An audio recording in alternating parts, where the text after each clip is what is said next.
Good morning, welcome back to my channel. আবারও একটা blog নিয়ে চলে এলাম। তো এখানে দেখতেই পাচ্ছ আমার হাতে মেহেন্দি নিয়ে পরে নিয়েছি। এবার মেহেন্দিটা পরে একটু রিলস করছিলাম, তো সেই ক্লিপটা একটুখানি এখানে তোমাদের সাথে শেয়ার করলাম।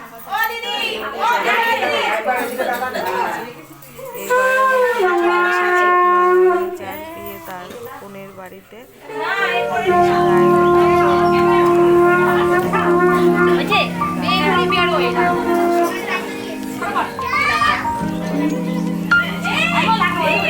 ক্যামেরার মতো ফটো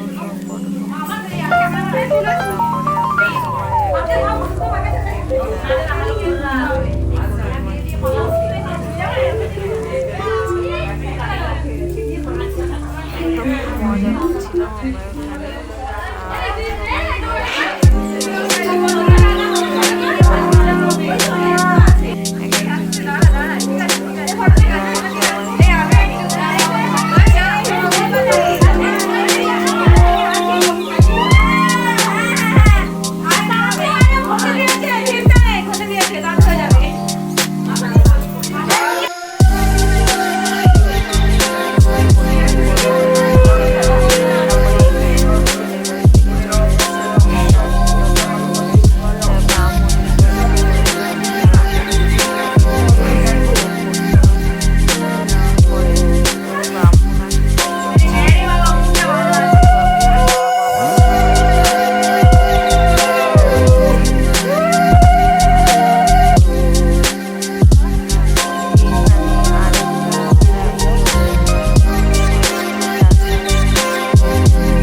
আর এখানে আমি একটু ফাঁকা পেয়েছি, এখানে আমি একটুখানি মানে কিছু ফটো তুলে নিচ্ছিলাম। যে এখানে কোণে বসার কথা ছিল, আর এটা গায়ে হলুদে আমরা সবাই লাইন দিয়ে সবাই ফটো তুলেছিলাম। তারপরে একটু মেয়ের সাথে একটু আমি ফটো তুলে নিতাম। এখানটা হলো আমাদের বরমশাই ছিল, আর এখানে আমি এরকম সাজুগুজু করেছিলাম। এটা হলো আমার বরমশাই। তো আমার সাজুগুজুটা কেমন হয়েছিল অবশ্যই কমেন্টে জানিও। আর এখানে যে গায়ে হলুদেরও কিছু পিক। এখানে আমি মেহেন্দি পরেছিলাম, তাই ভাবলাম তোমাদের সাথে একটু শেয়ার করি আমার মেহেন্দি পরা পিক। এরা গায়ে হলুদের সময় আমি ইয়েলো কালারের এই শাড়িটা পরেছিলাম, তো খুব তাড়াতাড়ি সময় ছিল, তো তাই ওকেও আমি একটুখানি হলুদ দিয়ে একটু ফটো তুলে নিলাম। তারপরে রাতে আমি এটা বেনারসিটা পরেছিলাম। Thanks for watching.